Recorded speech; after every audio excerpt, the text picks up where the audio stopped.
এই দেখেন এই দেখেন। আসসালামু আলাইকুম প্রিয় ভিউয়ার্স, আজকে আপনাদেরকে ছোটবেলার একটা জিনিস দেখাবো। অবশ্যই চিনতে পারবেন যে কি জিনিসটার কথা বলতেছি। যে কিছু কিছু গাছে, গ্রামের কিছু কিছু গাছে যে শুকরের পালের মতো একটা ইয়া থাকতো, আমরা পোকা থাকতো, আমরা এদেরকে বলতাম খিঞ্জির। তো খিঞ্জির আপনাদেরকে এখন দেখাবো, আপনারা দেখেন। এই দেখেন, এই দেখেন যেখানে বসে আছে একদম, এই দেখেন কতটি, এই দেখেন এই যে খিঞ্জির দেখছেন, লাড়া দিলে দেখেন, এই ক্যামেরা দেখেন,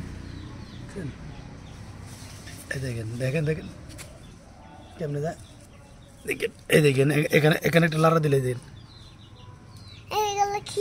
হ্যাঁ হ্যাঁ দেখেন দেখেন দেখছেন কিভাবে চলে, পুরাটা সারাবারা হয়ে গেছে। এখানে একটা ছোট একটা আছে, এই দেখেন আমরা এটা খিঞ্জির বলতাম। কত, এই দেখেন কত, আই হাই দেখেন, এই যে এই পাশটা দেখেন, এই দেখেন এই দেখেন এই দেখেন